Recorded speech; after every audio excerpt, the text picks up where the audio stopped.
महाभारत में आर्यावर्त के सभी राजा कौरवों या पांडवों के पक्ष में खड़े थे, तो कुछ अपवाद भी थे। बलराम और रुक्मी जैसे राजाओं ने इस युद्ध में भाग नहीं लिया। बलराम ने अपनी सात्विक प्रवृत्ति के कारण युद्ध में हिस्सा नहीं लिया, जबकि रुक्मी को उसकी अहंकार के कारण किसी ने अपने दल में शामिल नहीं किया। लेकिन एक और राज्य था जो युद्ध क्षेत्र में उपस्थित होते हुए भी युद्ध से दूर था, दक्षिण भारत का उडुपी राज्य।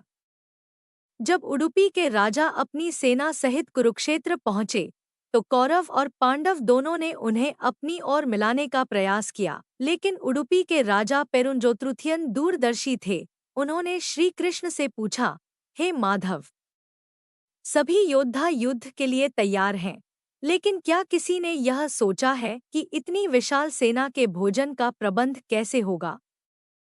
श्री कृष्ण मुस्कुराए और बोले, महाराज, आपने एक बहुत महत्वपूर्ण प्रश्न उठाया है। ऐसा लगता है कि आपके पास इसका कोई समाधान है।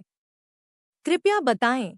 उडुपी नरेश ने कहा, हे वासुदेव, भाइयों के बीच हो रहे इस युद्ध को मैं उचित नहीं मानता, इसलिए इसमें भाग लेने की इच्छा नहीं है। परंतु युद्ध अब टाला नहीं जा सकता, इसलिए मैं और मेरी सेना युद्ध में भाग लेने के बजाय दोनों ओर की सेनाओं के भोजन का प्रबंध करेंगे। श्री कृष्ण ने प्रसन्न होकर कहा, महाराज, आपका विचार बहुत ही उत्तम है। इस युद्ध में 18 अक्षौहिणी सेना, लगभग 50 लाख योद्धा भाग ले रही है। इतने विशाल सेना के भोजन का प्रबंध करना आसान नहीं है, परंतु मुझे विश्वास है कि आप इस काम को कुशलता से संभाल सकते हैं। उडुपी के राजा ने सेना के भोजन प्रबंधन की जिम्मेदारी संभाल ली। पहले दिन उन्होंने सभी योद्धाओं के लिए भोजन तैयार करवाया और दिन के अंत तक एक भी दाना अन्न व्यर्थ नहीं गया। जैसे जैसे युद्ध चलता रहा और योद्धा मारे जाते रहे, उडुपी नरेश हर दिन उतने ही लोगों के लिए भोजन बनवाते जितने सैनिक जीवित रहते थे। यह देखकर सभी लोग आश्चर्यचकित थे कि कैसे उडुपी नरेश को पहले से पता चल जाता था कि अगले दिन कितने योद्धा मारे जाएंगे। इतने बड़े युद्ध में, जहां हर दिन हजारों सैनिक मारे जा रहे थे, फिर भी भोजन का प्रबंधन इतनी कुशलता से हो रहा था कि एक भी दाना व्यर्थ नहीं गया। युद्ध समाप्त होने पर पांडवों की जीत हुई। युधिष्ठिर के राज्याभिषेक के दिन वह उडुपी नरेश से पूछने से खुद को रोक नहीं सके। उन्होंने कहा, महाराज, आपने इतनी विशाल सेना के लिए भोजन का प्रबंध किया और एक भी दाना व्यर्थ नहीं गया। यह कैसे संभव हुआ?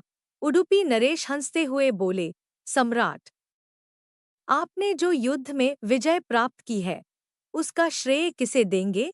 युधिष्ठिर ने उत्तर दिया, श्री कृष्ण के अलावा इसका श्रेय और किसे दिया जा सकता है?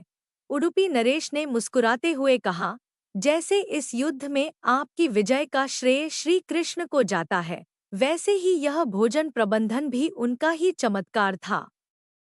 यह सुनकर सभी लोग आश्चर्यचकित हो गए। उडुपी नरेश ने समझाते हुए कहा, श्री कृष्ण प्रतिदिन रात में मूंगफली खाते थे। मैं हर रात उनके शिविर में गिनकर मूंगफली रखता था और फिर गिनकर देखता था कि उन्होंने कितनी मूंगफली खाई है। जितनी मूंगफली वे खाते थे, उससे ठीक 1000 गुना योद्धा अगले दिन मारे जाते थे। उदाहरण के लिए, अगर श्री कृष्ण 50 मूंगफली खाते थे, तो मुझे पता चल जाता था कि अगले दिन 50,000 सैनिक मारे जाएंगे। इसी आधार पर मैं अगले दिन का भोजन तैयार करवाता था। यही कारण था कि कभी भी भोजन व्यर्थ नहीं गया।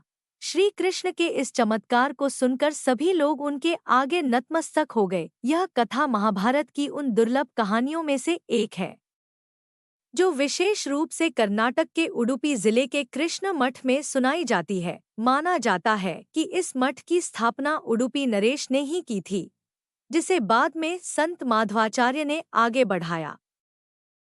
कृपया वीडियो को लाइक, सब्सक्राइब और शेयर करना न भूलें।